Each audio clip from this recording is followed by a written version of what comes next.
Morning everyone. अभी तक इससे पहले जो आपने जितना भी पढ़ा है उसमें आपका माइटोसिस आता है, मियोसिस आता है, सेल साइकिल रेगुलेशन आएगा आपका, और हेट्रोक्रोमेटिन एंड क्रोमेटिन, इन सब के बारे में हो गया है आपका। ठीक है, अब हम डिस्कस करेंगे डीएनए रेप्लिकेशन और उसके बेस में जो पीवाईक्यू आए हैं उसका डिस्कशन होगा हमारा। तो अब बात क्या है कि जब पहले तब पीवाईक्यू देखते हैं, उसके बाद बात करते हैं आपसे।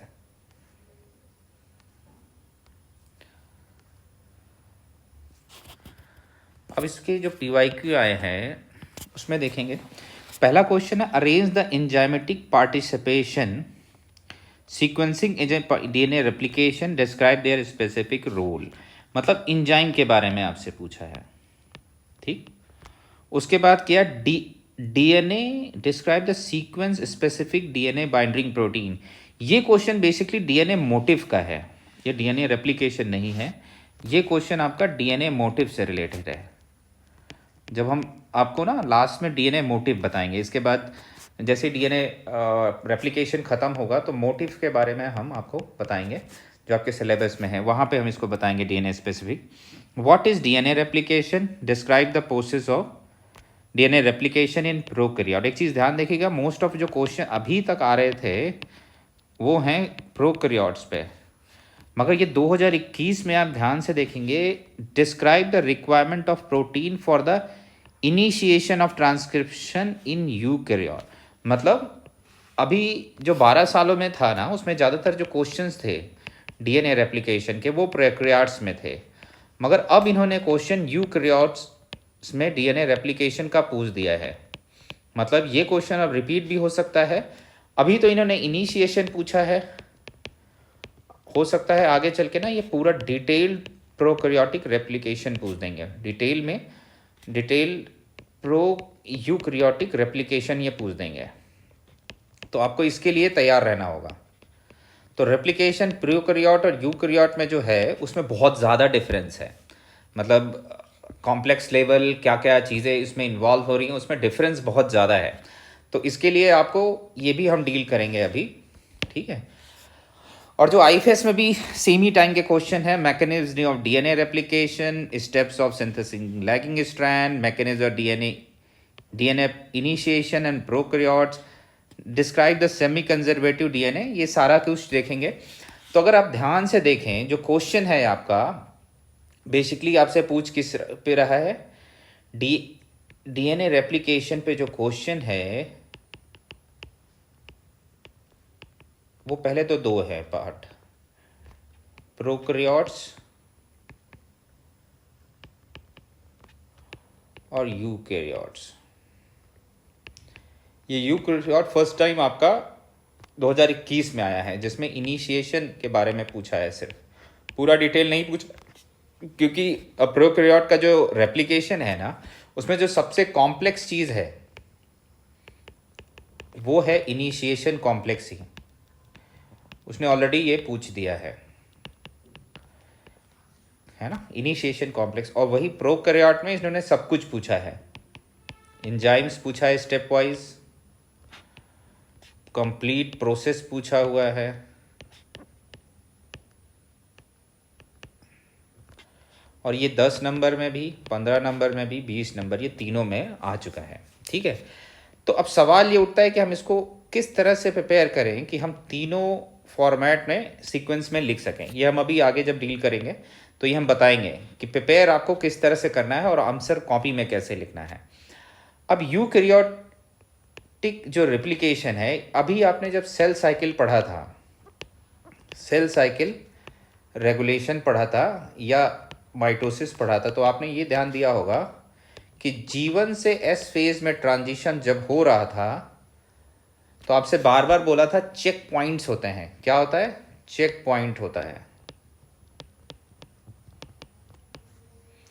चेक पॉइंट ये इंश्योर करता है कि जो सेल के पास है नेसेसरी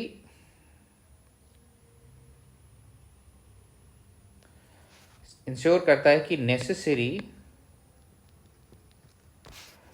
न्यूट्रिएंट्स हो जाए। ठीक है। उसके बाद आपको याद होगा CD साइक्लिन डिपेंडेंट काइनेज 4 और CD साइक्लिन डी ये क्या करते थे, आपको G1 से S फेज में इसका ट्रांजिशन करवाते थे। ठीक है, ये आपको याद होगा। तो सेल साइकिल जो रेगुलेशन है उससे ही आपका ये पार्ट और ये जो यूकैरियोटिक का जो रेप्लिकेशन है, इनिशिएशन, ये आपस में इंटरकनेक्टेड है। इनिशिएशन इंटरकनेक्टेड है।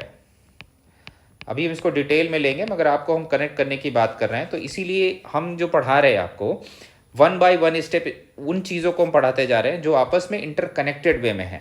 ठीक है, अब आते हैं आगे। जब आप अब जब आप क्या करते हैं, आप पढ़ते हैं ये डीएनए रेप्लिकेशन में की कंसेप्ट क्या होते हैं। सेमी कंजर्वेटिव एक कंसेप्ट है जो आपने इनिशियल में देखा होगा। आपसे एक क्वेश्चन भी पूछा हुआ है एफएस में कि सेमी कंजर्वेटिव नेचर को प्रूव किए। तो मैथ्यू और मिशेल्सन ने अपना एक रेडियो एक्टिव बेस पे एक मतलब डीएनए के टेम्पलेट में क्या है वो रेडियो एक्टिव मेटल उसमें कर दिया था, जिसकी वजह से उन्होंने ये एक्सपेरिमेंट किया था। एक्सपेरिमेंट का मतलब क्या है, सपोज करिए ये आपका डीएनए है। ठीक है, इसमें एक दूसरा ले लेते हैं कलर हम, और ये डीएनए है आपका। तो जब रेप्लिकेशन होता है तो आपका इस तरह से रेप्लिकेशन होगा, एक ऐसे स्ट्रैंड में होगा, एक इस स्ट्रैंड में होगा। तो जब ये बनेगा जो आपका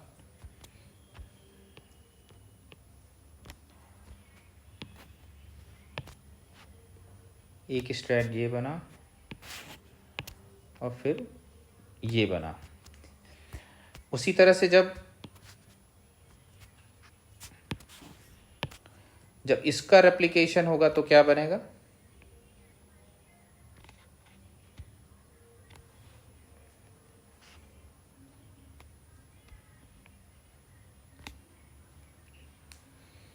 मतलब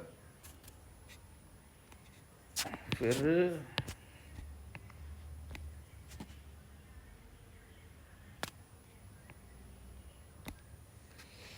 तो ये सेमी कंजर्वेटिव मतलब इसका हाफ पोर्शन पेरेंटल और इसका जो नया सिंथेसिस हुआ, इन दोनों का पेरेंटल ये देखेंगे ना सिक्योर है, मतलब 1 जनरेशन से 2nd जनरेशन में जा रहा है। उसी तरह से इसका जब करेंगे तो इसका जो पेरेंट है वो सिक्योर होता जाएगा, मतलब इनहेरिट होता जाएगा। इसी तरह से यहाँ पे भी होगा। तो ये डायग्राम आप उसमें से समझ लेंगे।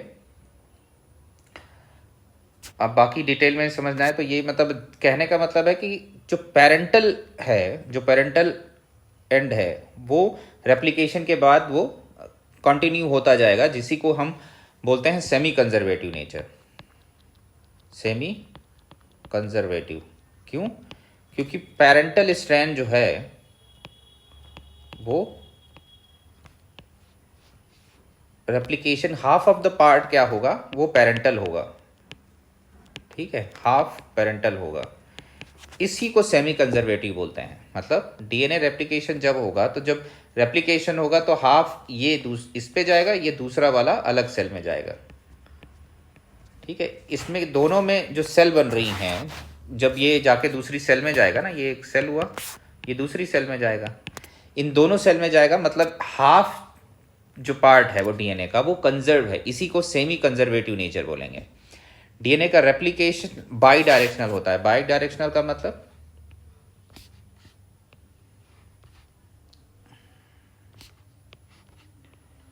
एक हेलिकेज लोडर जो होगा इधर से काम करता जाएगा और एक डायरेक्शन से इस तरफ से डीएनए सिंथेसिस होती जाएगी। इसी वजह से इसको क्या बोल रहे हैं, बाई डायरेक्शनल। और ये 5 to 3 डायरेक्शन में होता है। डीएनए सिंथेसिस के लिए हमेशा 3 एंड पे OH ग्रुप का ज़रूरी होती, क्योंकि यहीं पे न्यूक्लियोटाइड का अटैचमेंट हो सकता है, न्यूक्लियोटाइड का अटैचमेंट हो सकता है। तो जिसके वजह से क्या होता है कि डीएनए का रेप्लिकेशन हमेशा 5 से 3 एंड में होता है। ठीक है, ये कुछ बेसिक पॉइंट है डीएनए रेप्लिकेशन से रिलेटेड। अब हम बात करते हैं डीएनए रेप्लिकेशन का प्रोकैरियोट में। मैंने आपसे बोला ना कि आपको क्या करना है कि इस तरह से प्रिपेयर करना है कि डायग्राम आपको इन्हीं, सपोज करिए, एक मिनट रुकिए, आपका कोई दूसरा पन्ना लेते हैं, एक मिनट रुकिए। हाँ, जैसे ये है, आपको जो प्रिपेयर करना है वो इस सेंस में करेंगे। 3 पार्ट होते हैं, इनिशिएशन। तो आप क्या करेंगे, इनिशिएशन वाला डायग्राम यहां बनेगा,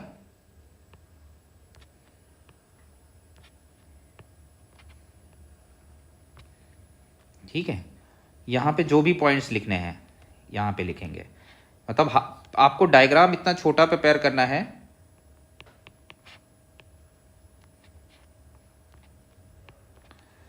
कि हाफ पेज में आपको डायग्राम बनाना है और एक ही साइड में एंजाइम्स और प्रोसेस, इन दोनों के बारे में लिखना है, ठीक है। तो इससे क्या होगा कि जब एग्जाम में आपका आएगा तो आपसे चाहे क्या होगा कि क्वेश्चन कभी कभी सिर्फ एंजाइम में पूछ रहा है तब भी ये डायग्राम बता के आपको ये एंजाइम शो करना है, और जब प्रोसेस पूरा डिटेल पूछ रहा है तब भी यही सेम लिखना है। तो आपके जो आंसर का स्ट्रक्चर होगा उसमें बहुत डिफरेंस नहीं आएगा, ठीक है। और इस तरह से प्रिपेयर करने, इनिशिएशन हो गया, उसी तरह से इलोंगेशन होगा, इलोंगेशन का डायग्राम बनेगा साइड में, और इधर जितने 5 से 10 पॉइंट जो लिखने हैं, 5 to 10 पॉइंट्स, वो सब इधर रहेंगे। डायग्राम हमेशा स्मॉल बनाना है, डायग्राम हमेशा स्मॉल बनेगा। बहुत बड़ा बनाएंगे तो पेज में एडजस्ट नहीं होगा और प्रॉब्लम होगा, ठीक है। और दूसरी बात क्या होगा, और यहाँ पे भी एंजाइम और प्रोसेस के बारे में एक्सप्लेन करते जाएंगे। तो कहने का मतलब है ये नोट्स जो आपका तैयार होगा 10 नंबर के हिसाब से तैयार होगा, 10 मार्क्स के हिसाब से, एक पन्ने में, मतलब A4 साइज के दोनों साइड में ये कंटेंट खत्म हो जाएगा। अब 15 नंबर में पूछता है,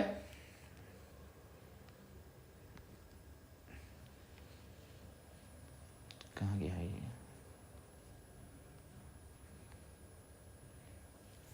ठीक है।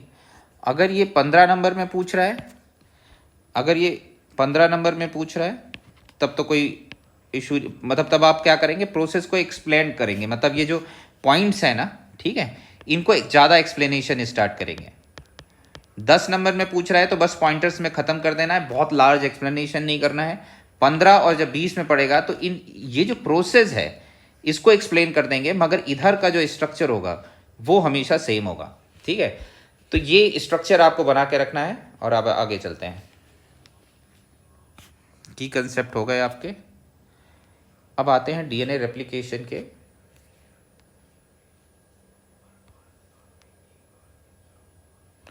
इनिशिएशन पार्ट में।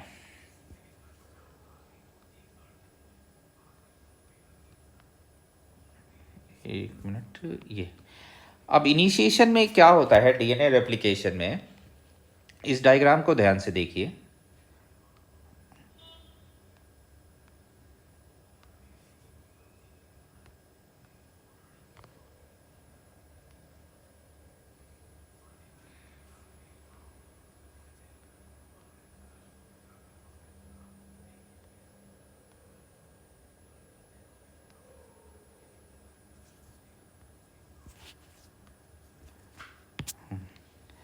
इस डायग्राम को ध्यान से देखिए, क्या है इसमें, ये एक छोटा सा डीएनए का सेगमेंट है,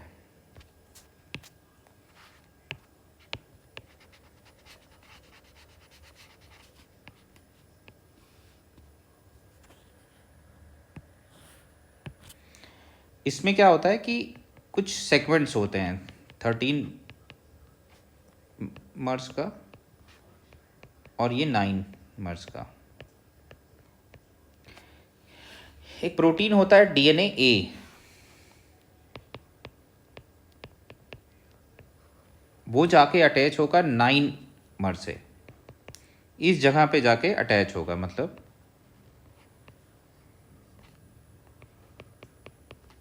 यहाँ पे जाके डीएनए ए अटैच हो जाएगा।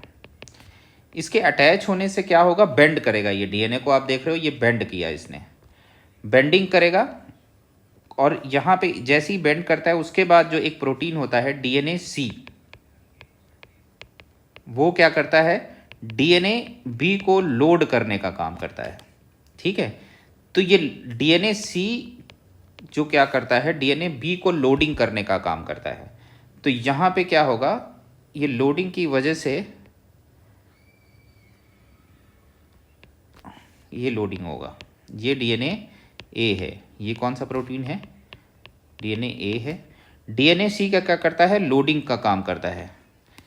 ये यहाँ पे क्या होगा, बेंडिंग की वजह से होगा। तो 13 मेर वो 13 MER जो यूनिट है, यहाँ पे जो पार्ट है, इसमें क्या का लूप बनेगा, और यहाँ पे क्या अटैच होगा, डीएनए बी अटैच होगा जाके, डीएनए बी अटैच होगा। ये बेसिकली हेलिकेज का काम करता है। तो यहाँ पे अटैच होगा और दोनों तरफ से फिर डीएनए का सिंथेसिस स्टार्ट करने के लिए ये जरूरी हो जाएगा। तो ध्यान से पढ़िए। पहले सबसे पहले रिकॉग्निशन ऑफ क्या होगा, ओरिजिन रेप्लिकेशन कॉम्प्लेक्स है वो। DNA B binds to specific sequence called DNA A boxes with the origin C, मतलब इन दोनों पॉइंट्स को ओरिजिन सी बोलते हैं। यहाँ पे जाके क्या अटैच होगा, डीएनए ए अटैच होगा। फिर ये क्या करेगा, यहाँ पे डीएनए सी और डीएनए बी को अटैच कराएगा, लेके लोड करने का। Opening of DNA helix in DNA be helicase even on the AT rich. ये जो पॉइंट्स होते हैं, ये जो ओरिजिन पॉइंट होता है या जिसे ओरी सी बोलते हैं, ये बेसिकली एटी रिच होते हैं। एटी रिच होने से क्या फ़ायदा है, इसमें डबल बॉन्ड होते हैं तो ईजिली ब्रेक होते हैं। डबल बॉन्ड होने की वजह से ईजिली ब्रेक होते हैं। तो जनरली ओरिजिन ऑफ जो रेप्लिकेशन का साइट होता है वो एटी रिच साइट होता है। ठीक है, अब ATP uses further to unwind DNA creating a replication bubble. ये क्या देख रहे हैं, आपको बबल बना रहा है। DNA C release after helicase is loaded. DNA C का कोई काम नहीं है, ये डीएनए सी है, इसका कोई काम नहीं है, इसका लोडिंग करने का काम है। अब क्या है कि जब एक बार ये लोडिंग हो गई, ठीक है, सपोज करिए ये लोडिंग हो गई डीएनए पे, तो यहाँ पे क्या करेंगे, सिंगल स्ट्रैंडेड बाइंडिंग प्रोटीन ये जाके अटैच होना स्टार्ट हो जाएंगे। इसका पर्पस क्या है कि जो बेंडिंग हुआ है, मतलब जो लूप बना है, ये जाके फिर से क्वाइलिंग ना हो जाए इसका, मतलब रेजिस्ट क्वाइलिंग। क्योंकि क्वाइलिंग हो जाएगा तो फिर हेलिकेज एक सीक्वेंस में काम नहीं कर पाएगा और सिंथेसिस नहीं होगा। Stabilize single stranded binding protein event bond to exposed DNA G event primase synthesizes short primer complementary to single stranded. अब ध्यान देने की बात है, जो डीएनए का सिंथेसिस है डी नोवो नहीं होता। डीएनए का सिंथेसिस मतलब डी नोवो नहीं होता। मतलब इसका क्या है कि डीएनए जो पॉलीमरेज है वो अपने आप से डीएनए की सिंथेसिस नहीं कर सकता, उसको शॉर्ट सेगमेंट ऑफ आरएनए की जरूरत है। शॉर्ट सेगमेंट ऑफ आरएनए की जरूरत है। ठीक है, इवोल्यूशनरी बायोलॉजी में यह माना जाता है था कि पहले आरएनए हमारा जेनेटिक मटेरियल था। पहले ये माना जाता था आरएनए हमारा जेनेटिक मटेरियल था, अब जाके डीएनए इवॉल्व हुआ है। ठीक है, तो ये एक प्रकार का एग्जाम्पल शो करता है कि आरएनए मतलब प्राइमेज के बिना, मतलब आरएनए प्राइमर के बिना हमारा डीएनए का जो सिंथेसिस नहीं हो सकता, इसी को हम क्या बोलते हैं, मतलब इसको इवोल्यूशनरी बायोलॉजी से आप जोड़ सकते हैं। जो molecular evolution of cell, molecular evolution हमारे सिलेबस में है, मॉलिक्यूलर इवोल्यूशन, उसका ये एग्जाम्पल है जहाँ पे इसको आप रख सकते हैं। अब आरएनए का ज़रूरत इसलिए होता है, उसका रीज़न क्या है, क्योंकि डीएनए सिंथेसिस के लिए आपको OH एंड चाहिए, मतलब फ्री OH एंड चाहिए। फ्री आपको, एक मिनट रुकिए,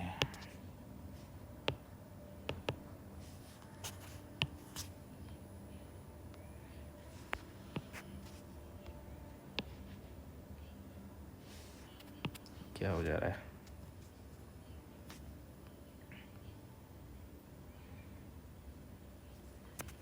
ये डिलीट नहीं हो रहा है, छोड़ दीजिए। इसमें क्या है, फ्री OH एंड चाहिए। मतलब जैसे ये प्राइमर है,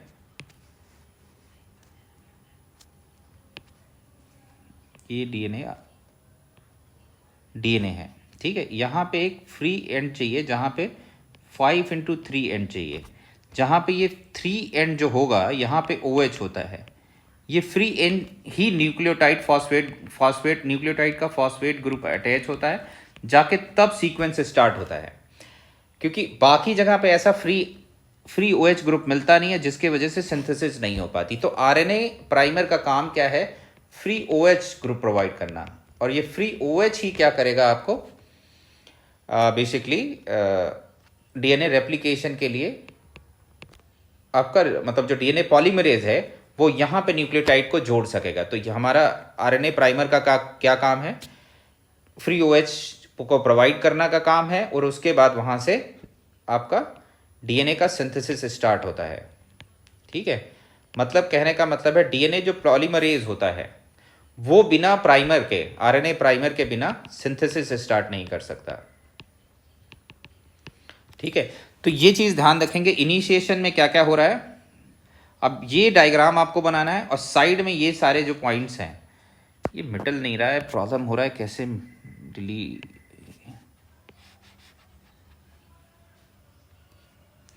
एक मिनट रुकिए, मैं इसको करता हूँ।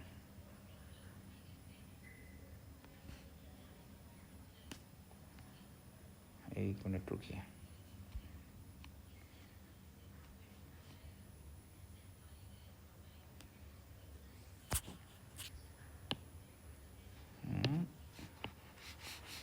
अब इसको हम मिटा देते हैं।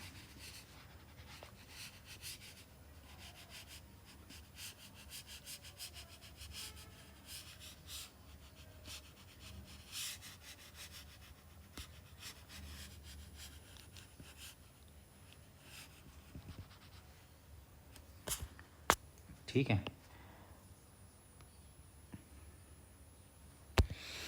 हाँ, तो अब इनिशिएशन में क्या करेंगे हम, आपसे आपको ये डायग्राम बनाना है, ये वाला। ठीक है, उसके बाद कौन कौन से पॉइंट लिखने हैं? DNA प्रोटीन A के बारे में लिखना है, दूसरा DNA प्रोटीन C के बारे में लिखना है, तीसरा DNA प्रोटीन B के बारे में लिखना है, चौथा आपका क्या करना है, इसी की हेलिकेज एक्टिविटी को बताना है। मतलब DNA B हेलिकेज एक्टिविटी को बताना है, सिंगल स्ट्रैंडेड बाइंडिंग प्रोटीन के बारे में बताना है, बाइंडिंग प्रोटीन के बारे में बताना है, और छठा जो है वो बेसिकली क्या बताना है आपको? प्राइमिंग हो गया, हाँ, RNA प्राइमर के बारे में बताना है। और ये प्राइमर का बेसिकली आपको ये OH एंड वाला जो कंसेप्ट है इसको भी बताना है। ठीक है, ये इसी पे बेस पे DNA पॉलीमरेज जो 3 है ये प्रोसेसिंग वाला काम कर सकेगा, अदरवाइज ये काम नहीं कर सकता। ठीक है, ये होगा इनिशिएशन का पॉइंट। तो इस डायग्राम को हम आपको स्लाइड प्रोवाइड करेंगे, तो उसमें से आप देख लीजिएगा। अब आते हैं हम इलोंगेशन पे। अब इलोंगेशन में क्या है, आप ध्यान से देखिए कि इलोंगेशन में क्या होगा, DNA हेलिक्स जो एंजाइम होगा वो DNA B आपको बोला था, ये यहाँ पे ये DNA हेलिकेस ये हुआ, एक इस एंड पे होगा। ये क्या करेंगे, ये आपके जो न्यूक्लियर ये जो बॉन्ड है इनके बीच को ब्रेक करते जाएंगे, इस डायरेक्शन में ब्रेक करते जाएंगे, और जो लैगिंग स्ट्रैंड होता है उसका डायरेक्शन इस तरफ होता है। ठीक है, तो जैसे जैसे बॉन्ड ये ब्रेक डाउन होता है वैसे वैसे एक शॉर्ट प्राइमर बनता चला जाता है। ठीक है, क्योंकि फ्री एंड तो है नहीं जिसकी वजह से ये होता चला जाएगा। ठीक,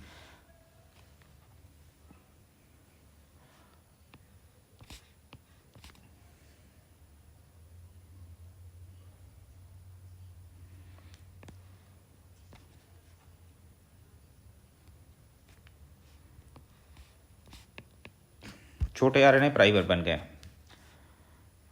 और इस प्राइमेज को बनने के लिए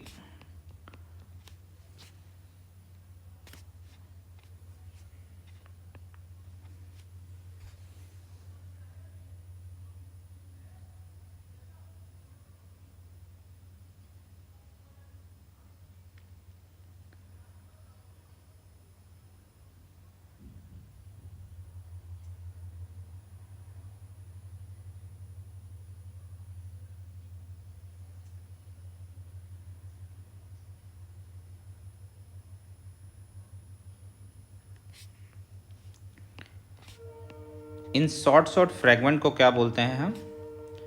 ओकाजाकी।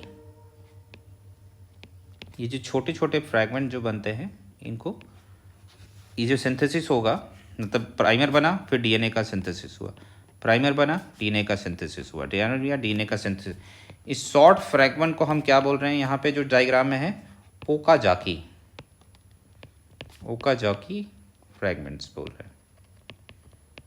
ठीक है, ये Okazaki fragment is synthesises by RNA primer. RNA primer का मैंने आपको बताया क्यों जरूरी है। ओएच फ्री एंड प्रोवाइड करता है, जिसके वजह से यहाँ पे क्या है, न्यू न्यूक्लियोटाइड अटैच हो पाता है अपने न्यूक्लियोटाइड अटैच ग्रुप होता है फॉस्फेट ग्रुप के थ्रू, अदरवाइज ये इसकी प्रोसेसिंग नहीं हो पाएगी। ये काम कौन करता है? डीएनए पॉलीमरेज 3 करता है। ठीक है, इसको लीडिंग स्ट्रैंड बोलते हैं, जिसमें लगातार सिंथेसिस होती जाती है। दूसरा जो पार्ट होता है उसको लैगिंग स्ट्रैंड बोलेंगे। स्लाइडिंग कैम ये क्या होता है? ये एक प्रकार का, ये गोल गोल देख रहे हैं, इसी तरह से क्या होता है कि हर स्ट्रैंड पे गोल गोल प्रोटीन होता है यहाँ पे ऐसे। ये एक प्रकार स्लाइडिंग कैम, मतलब डीएनए को आपस में, इन सारे जो हेलिकेज है, हेलिकेज को अपना फंक्शन करने में और आगे की तरफ मूवमेंट करने के में हेलिकेज में मदद करता है। इसका काम basically sliding clamp encircle the DNA tethers polymerase 3 template ensure processing during the synthesis. मतलब ये सारे जो इंजाइम हैं, इनको सही से फंक्शन करने के लिए ये स्लाइडिंग कैम एक प्रोटीन होता है, ये काम करता है। Replacement of RNA, DNA polymerase 1 जो होगा, ये क्या करेगा? जब आपका डीएनए का सिंथेसिस हो गया, ये जो डीएनए का सिंथेसिस हो गया, जो इनिशियल आरएनए था, इसको रिमूवल करने का काम कौन करता है? डीएनए पॉलीमरेज 1 करेगा। और उसके बाद, हटाने के बाद, इन दोनों को ज्वाइंट करने का काम कौन करेगा? डीएनए लाइगेज एंजाइम होगा, वो करेगा। ठीक है, रिमूवल का काम आरएनए का ये करेगा, क्योंकि डीएनए, इसके पास एक्सोन्यूक्लियस एक्टिविटी होती है 5-3। ज्वाइनिंग लाइगेज जो एंजाइम है, वो क्या करेगा आपका? डीएनए लाइगेज, ये जो फ्रैगमेंट है ओकाजाकी फ्रैगमेंट्स को यूनियन के लिए काम करेगा। ठीक है, ये इस तरह से डीएनए ग्राइजेज रिलीव सुपर कॉइलिंग, ये डीएनए ग्राइडिंग जो सुपर कॉइलिंग हो, उसको थोड़ा सा सुपर कॉइलिंग को रिलीव करता है, preventing over binding to DNA. तो अब समझने का कोशिश है, ये डायग्राम बनेगा और साइड में आपको, इसी डायग्राम के साइड में एक एक एंजाइम लिखना है और उसके फंक्शन को लिखते चले जाना है। तो ये इस तरह से आप इसको एक्सप्लेन करेंगे।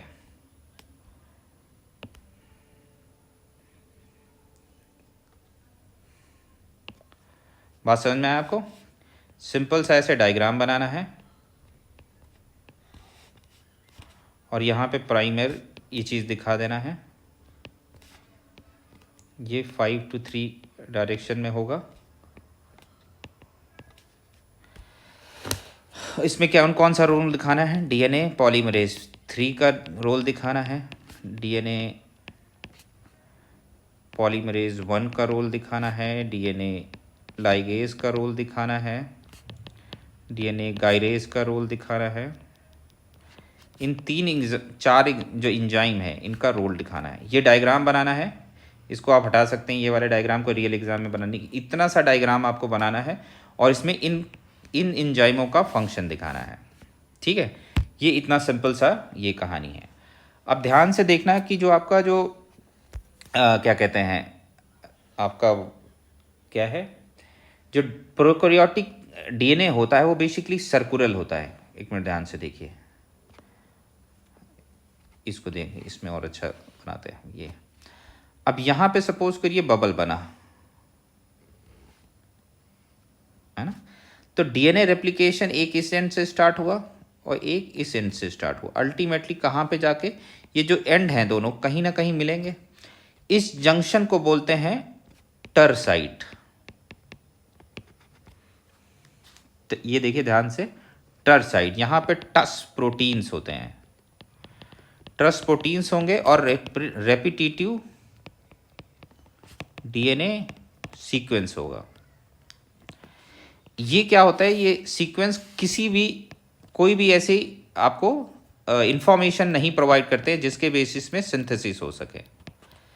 तो जिसके वजह से आप ये जो साइट है यहाँ पे टर्मिनेशन होता है, यहाँ पे डीएनए पॉलीमरेज 3 जो है न्यूक्लियोटाइड की प्रोसेसिंग नहीं कर सकता। अल्टीमेटली आप कह सकते हैं कि इसको फ्री ओएच एंड नहीं मिलेगा और यहाँ पे डीएनए रेप्लिकेशन रुक जाएगा।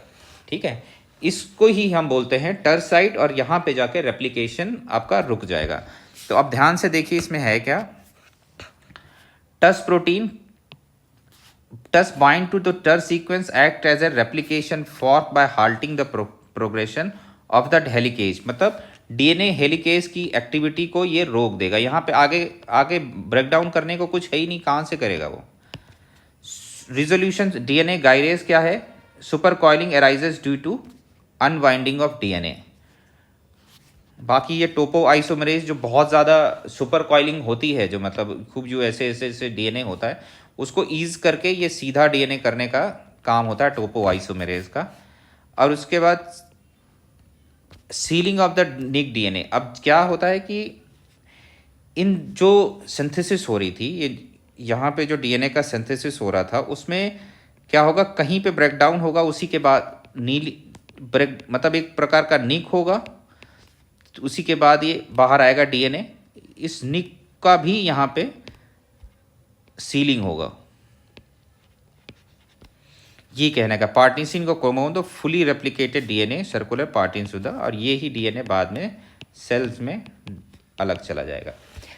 तो ये थ्योरी के साथ ये डायग्राम हो गया, मगर आप ध्यान से देखना, इसको हम सिंपल वे में समझते हैं पहले। तो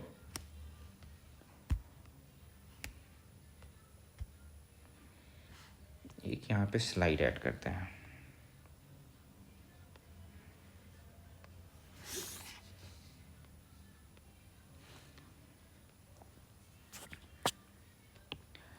तो अब आपको क्या करना है, डीएनए का इनिशिएशन का डायग्राम बनाना है।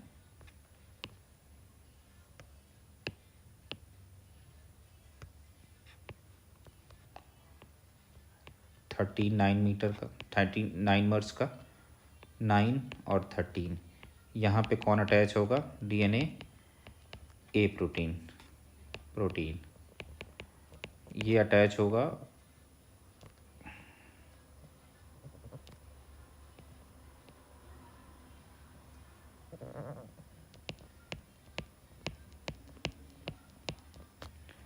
और फिर यहाँ पे कौन आएगा, डीएनए सी loads DNA B.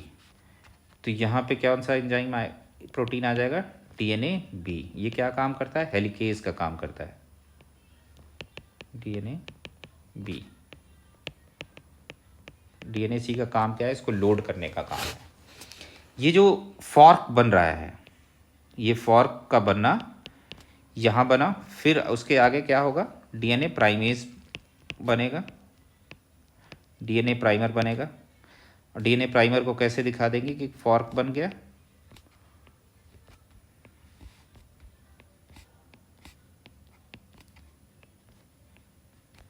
DNA primer बना, कौन बनाएगा, प्राइमेज बनाएगा।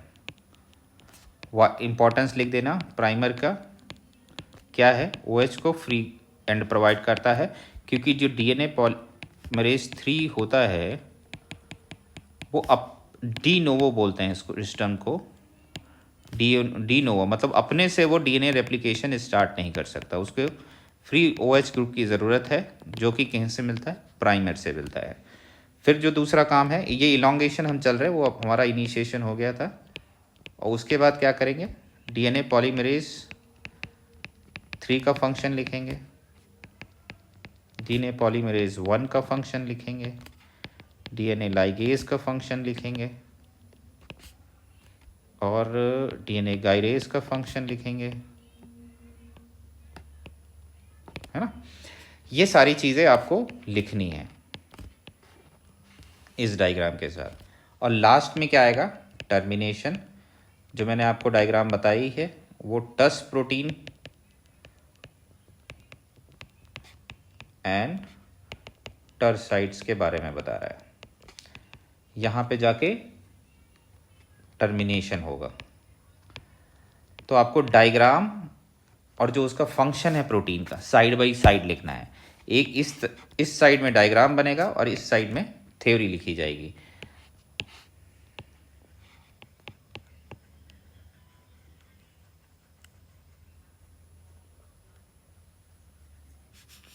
ये है आपका डीएनए रेप्लिकेशन, जिसमें एंजाइम का फंक्शन डायग्राम के साथ में ही लिखना है, ताकि जब अगर एग्जाम कभी कभी क्वेश्चन जो आता है आपका कि डीएनए का एंजाइम का रोल बताइए डीएनए रेप्लिकेशन में, तो डीएनए का एंजाइम पूछेगा तो आपको क्या करना है, आपको ब्रेक डाउन कर देना है। इनिशिएशन डायग्राम बनाना है इनिशिएशन का, यहाँ पे एंजाइम्स के बारे में लिख देना है। फिर इलोंगेशन का डायग्राम बनाना है, फिर यहाँ पे एंजाइम्स का लिख देना है। फिर क्या करना है, टर्मिनेशन का बताना है, डायग्राम बताना है, फिर इधर एंजाइम्स के बारे में बता देना है। ये है आपका प्रोकैरियोटिक रेप्लिकेशन, डीएनए रेप्लिकेशन। ये जो कहानी है डीएनए रेप्लिकेशन, ये कहानी बहुत सिंपल सी है, ठीक है, इसमें कुछ भी कॉम्प्लिकेशन है नहीं। मगर इसके बाद हम जब डीएनए रेप्लिकेशन करेंगे वो है कॉम्प्लिकेटेड, उसको आपको समझना पड़ेगा, ठीक है। अब हम स्टार्ट करते हैं, सबसे लास्ट में जाते हैं पहले तो डीएनए रेप्लिकेशन में, है ना। अब ध्यान से देखिए, आपको मैंने सेल साइकिल जब पढ़ाया था जीवन स्टेज, जीवन फेज में, जीवन के एस ट्रांजिशन में, तो यहाँ पे आपसे दो साइक्लिन डिपेंडेंट काइनेज और सीडीके 4 साइक्लिन डी के बारे में आपसे बोला था। ये क्या करते हैं, ये बोलते हैं कि जो डीएनए का रेप्लिकेशन है, मतलब जो सेल साइकिल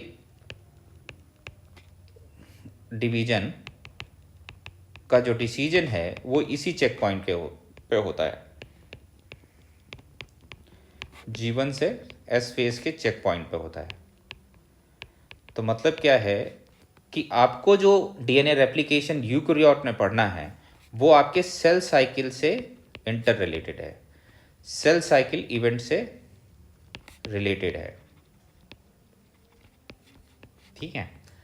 अब होता कैसे है, जो डीएनए रेप्लिकेशन है आपका इन यूकैरियोट में, उसमें मल्टीपल ओरिजिन कॉम्प्लेक्स होते हैं। वहाँ पे जो है ये जो ओरिसी है, ओरिजिन कॉम्प्लेक्स जो है, बहुत ढेर सारे होते हैं। डीएनए का जो बैक्टीरिया होता है उसमें सिर्फ एक ओरिसी होता है, बैक्टीरिया में one Odissi origin replication complex होता है, जबकि यूकैरियोट्स में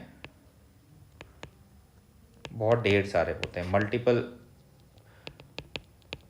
ओरिसी होते हैं। तो अब ध्यान से देखने की बात है, जो यूकैरियोट में एक ये लीनियर फैशन का हम डीएनए लेते हैं, ठीक है। यहाँ पे बहुत ढेर सारे, एक ओरिसी ये है, एक ओरिसी ये है, मतलब ये एक 1 2 3, हम एग्जाम्पल के लिए क्या समझते हैं, इसको समझते हैं, ये वाला हम लेते हैं। यहाँ पे रेप्लिकेशन साइट है, ये ओरिसी है, ये ओरिसी कॉम्प्लेक्स, यहाँ पे इस ओरिजिन साइट पे कॉम्प्लेक्स आके अटैच होगा, जिसको हम ओरिसी प्रोटीन बोलते हैं, ओरिसी 1 to 6, ठीक है। इस प्रोटीन ये आके यहाँ पे अटैच होगा, बाकी अभी डिटेल में भी है, ये एक प्रोटीन आके यहाँ पे अटैच हो गई, ये समझिए इसको। जैसे ही ओरिसी अटैच होता है, यहाँ पे दो प्रोटीन आके और अटैच होती है, जिनका नाम क्या है, CD6 और CD1, और दूसरी जो प्रोटीन है वो ये मान लीजिए, ये बन गया ये CDT1 CD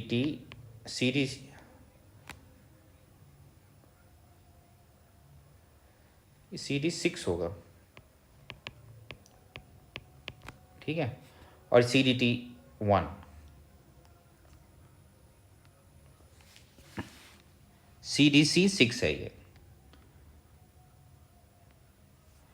CDC6 होगा, ये CDC6 यहाँ पे अटैच होगा,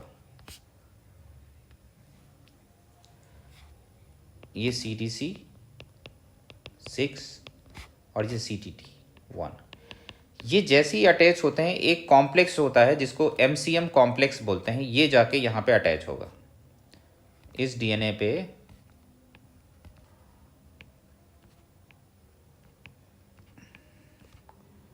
यहाँ पे जाके ये हेलिकेज अटैच होगा।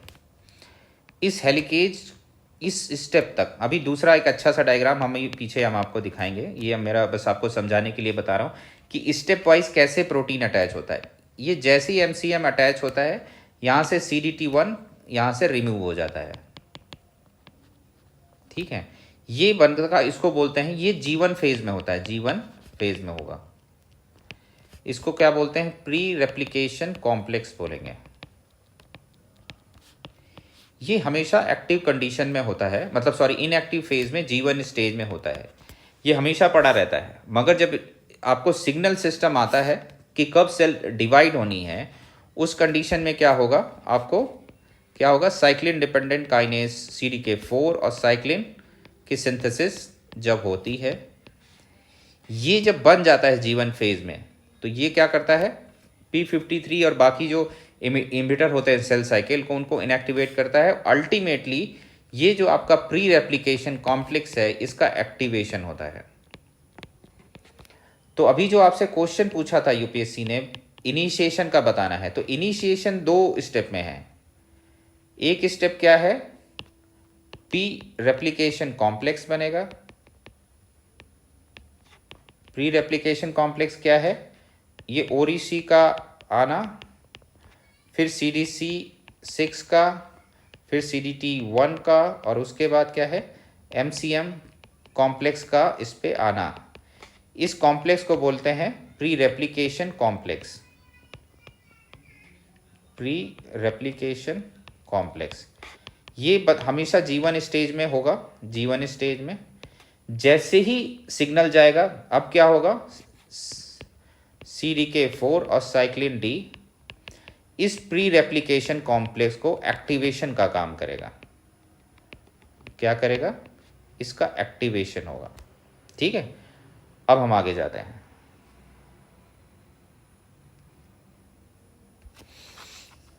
Activation of origin, helicase activity. MCM जो कॉम्प्लेक्स है, ये CD6 45 और GN कॉम्प्लेक्स के साथ में कॉम्बिनेशन में, ये S फेज में हो रहा है आपका। S फेज में क्या होगा, हेलिकेज MCM कॉम्प्लेक्स के साथ साथ 2 प्रोटीन और अटैच होंगी, जिसको हम क्या बोल रहे हैं, CD6 CDC 45, और ये क्या करते हैं, आपका जो DNA है,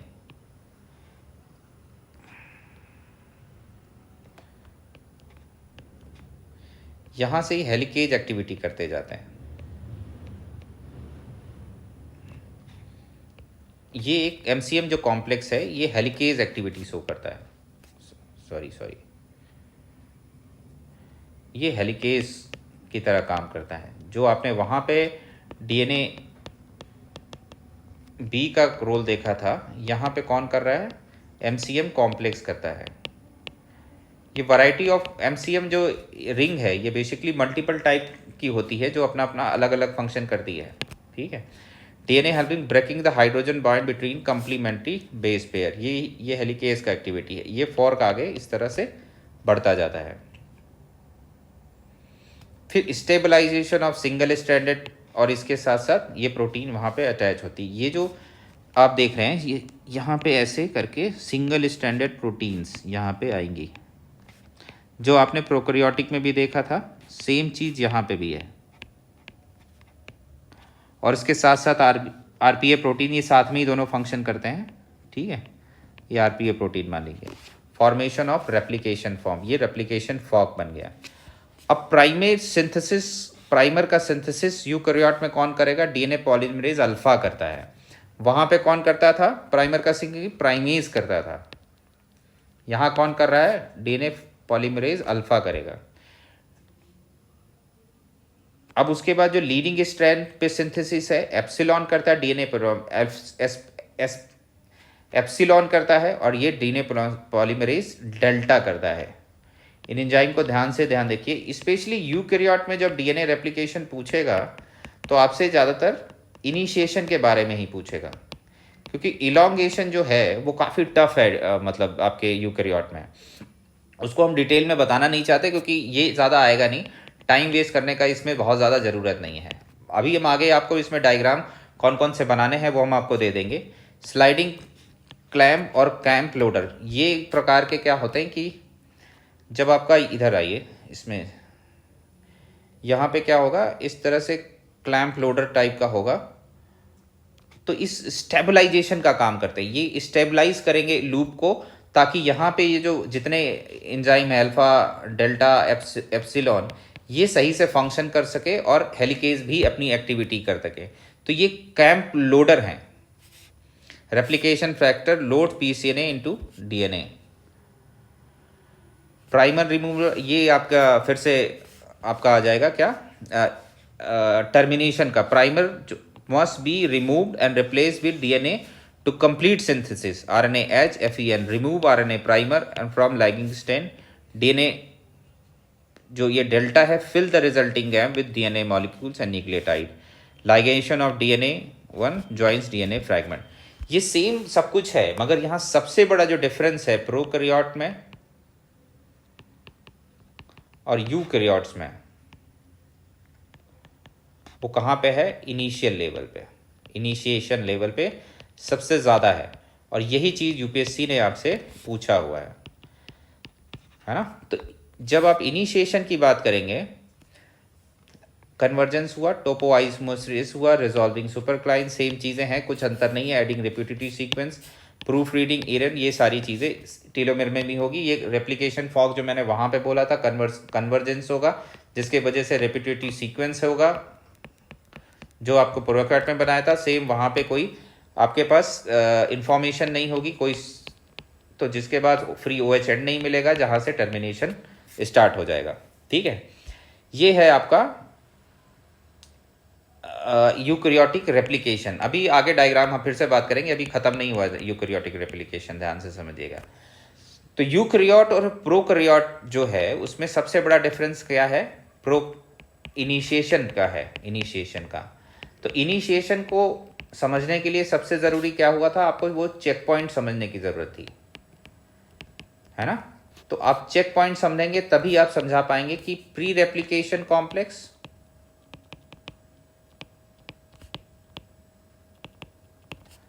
और इनिशिएशन कॉम्प्लेक्स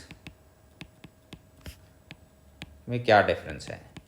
ये दोनों ही पॉइंट को आपको समझाना है इनिशिएशन में। ठीक है, इनिशिएशन में कौन सा होता है फिर से आपको रिवाइज करा देते हैं। OREC 1 to 6, CDC 6, CDT 1, फिर MCM ग्रुप आएगा, फिर ये बन जाएगा। ठीक है, ये बन गया प्री रेप्लिकेशन कॉम्प्लेक्स। फिर क्या होगा? चेक पॉइंट वाला कहानी आएगा, एक्टिवेशन, चेक पॉइंट एक्टिवेशन। उसके बाद CDC 45 GINS के साथ मिलके MCNS अपना फंक्शन स्टार्ट करेगा। ये एक्टिवेशन हो गया। उसके बाद आपको पता ही इलॉन्गेशन में अलग अलग, यहाँ पे अलग अलग एंजाइम हैं प्रोसेसिंग के लिए। लीडिंग स्ट्रैंड के लिए अलग है और लैगिंग स्ट्रैंड के लिए अलग है। तो ये चीज़ ध्यान देखिएगा। डेल्टा जो है वो लैगिंग पे करता है, एप्सिलॉन क्या है? लीडिंग स्ट्रैंड पे करेगा। ये सारे क्या करते हैं? इन सबको सपोर्ट करते हैं। ये इस तरह से ये एंजाइम का फंक्शन हो गया। अब आते हैं यूकैरियोट की जरा मेन कहानी पे, आपको रुकिए ले चलते हैं।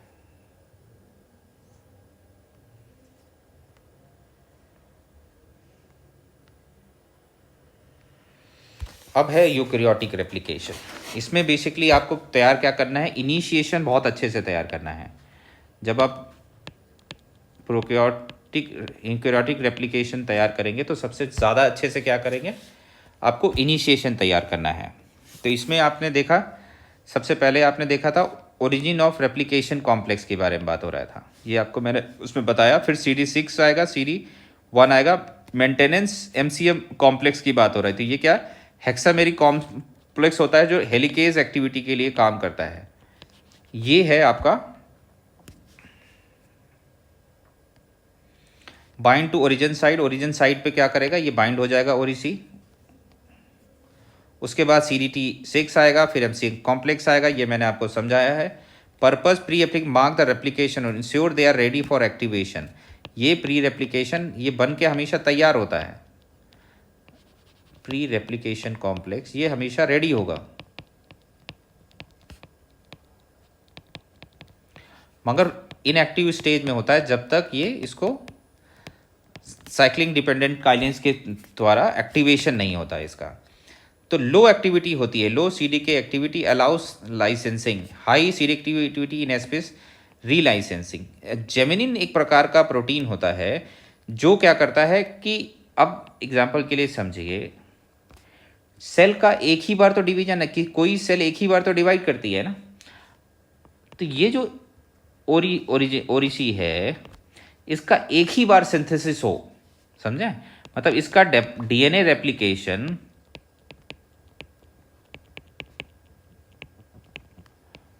वन टाइम ही तो होगा, उससे ज़्यादा टाइम तो नहीं होगा।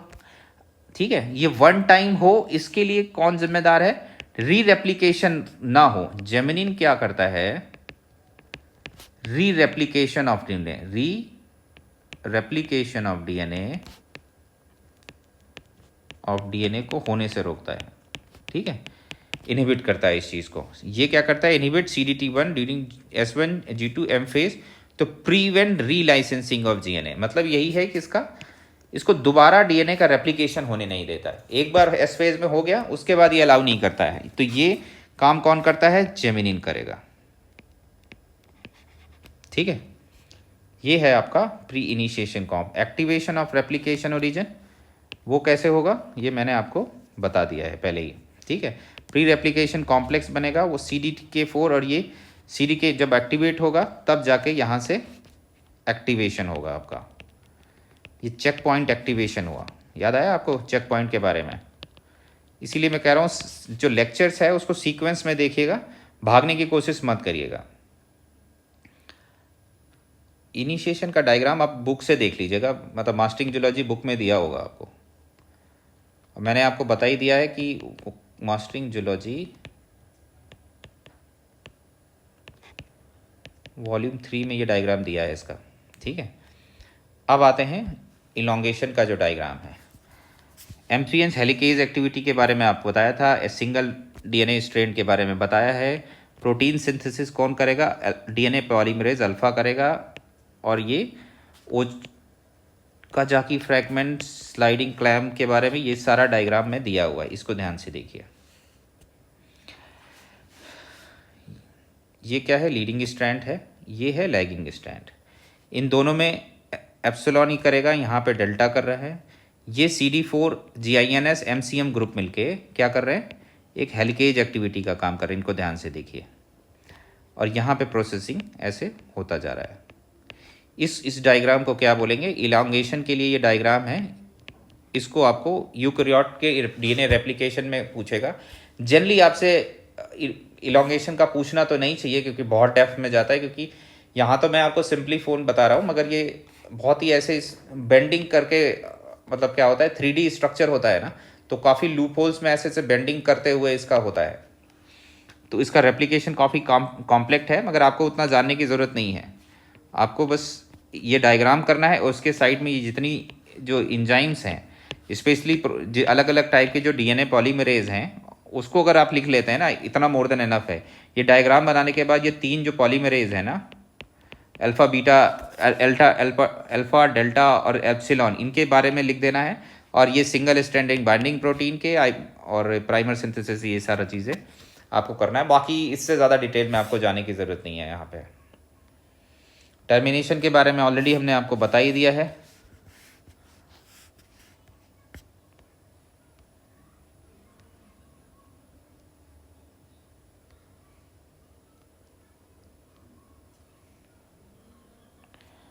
टर्मिनेशन में सिंपल सा है, रेप्लिकेशन फॉर्म का कन्वर्जेंस होगा जो बैक्टीरिया में हो रहा था, वहाँ पे रिपीटेटिव डीएनए होगा, फिर उसका वहाँ पे डीएनए में निक होगा, जिसके बाद वो जो न्यू सिंथेसाइज डीएनए है सेल से बाहर, मतलब न्यूक्लियस का डिवीजन होगा, उसके बाद वो अलग अलग सेल में डिवाइड होगा। तो निक का होना और उस निक का सीलिंग होना, ये दोनों चीज़ें आपका लास्ट में टर्मिनेशन में होंगी। डीएनए लाइगेज सील कर देगा, एंड ऑफ रेप्लिकेशन हो जाएगा। बेसिकली जो टीलोमर होता है,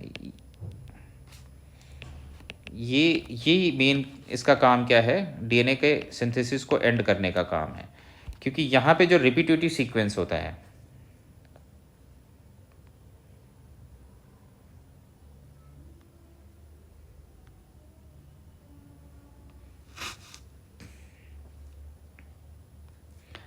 यहाँ पे क्या होता है, रिपीटेटिव डीएनए सीक्वेंस होता है।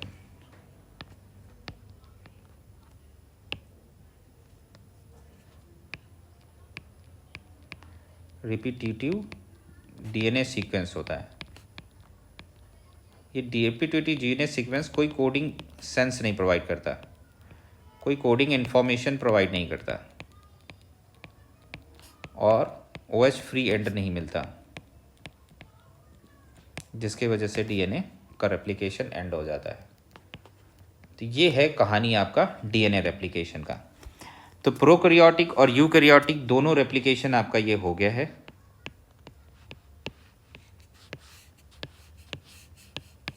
ना। और जितने क्वेश्चंस थे वो आपको मेरे ख्याल से सारे समझ में आ गए होंगे।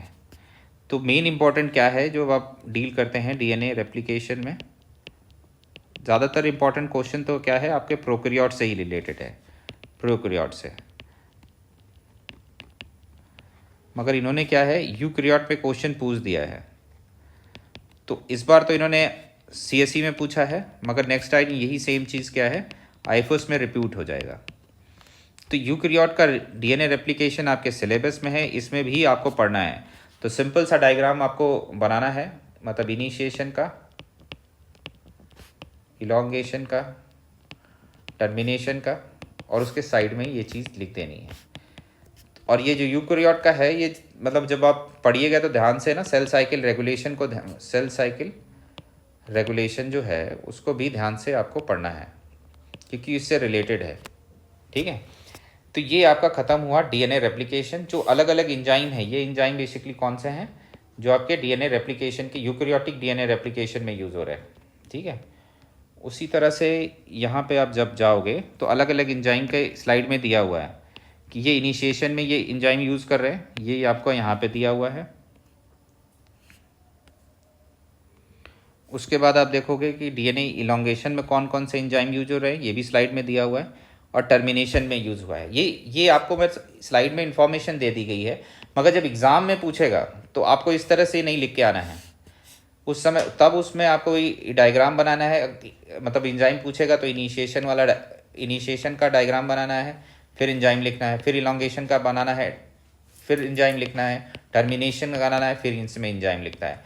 वो चाहे इंजाइम भी अगर पूछता है कि खाली स्टेज वाइज इंजाइम बताओ, तब भी ये डायग्राम बनाना है और उसके साइड में लिखना है। ठीक है, तो ये है कहानी आपके डीएनए रेप्लिकेशन की। ये लेक्चर यहीं पे होता है ख़त्म। ठीक है, थैंक यू एवरीवन। अब इसके बाद हम क्या करेंगे, डील करेंगे आपसे ट्रांसक्रिप्शन के बारे में डील करेंगे, ट्रांसक्रिप्शन। ठीक है, और उसके बाद ट्रांसलेशन, फिर आरएनए प्रोसेसिंग। इसको डील करने के बाद तब हम जाएंगे न्यूक्लियस, एंडोप्लाज्मिक रेटिकुलम, गोल्गी और लाइसोसोम, इनके बारे में आएगा आपको। तो डीएनए रेप्लिकेशन को आपको सिंप्लीफाई करके बस डायग्राम और उसके साइड में जितना इन्फॉर्मेशन है वो प्रिपेयर करके रख लेना है। ठीक है, और उसी को बार बार प्रैक्टिस करना है, वही एग्जाम में लिखना है। और जब यूकैरियोटिक आएगा तो उसको थोड़ा सा समझ के करना होगा, क्योंकि प्रोकैरियोटिक रेप्लिकेशन तो आप 12 से लेके अभी तक पढ़ते आ रहे हैं, लगभग मोर और लेस सब सेम है, मगर जो यूकैरियोटिक वाला है वो कॉम्प्लिकेटेड है, तो उसको आपको थोड़ा सा समझ के करने की ज़रूरत है। वैसे ये स्लाइड में दे दिया गया है आपको कि कैसे करना है क्या नहीं करना है, उतना ही इन्फॉर्मेशन ज़रूरत है, उससे ज़्यादा डिटेल में देखिए जाने की ज़रूरत नहीं है। चले तो हम जाएंगे मगर उसका कोई मतलब नहीं है। ठीक है, तो थैंक्स एवरीबॉडी, मिलते हैं नेक्स्ट लेक्चर पे। और जिसको भी क्रैश कोर्स ज्वाइन करना है अब तो ये वैसे तो ये फ्री वाला लेक्चर ही नहीं है, तो इसमें आप लोग को क्या बोलना है, आप लोग तो ऑलरेडी ज्वाइंड हैं। ठीक है, थैंक यू एवरी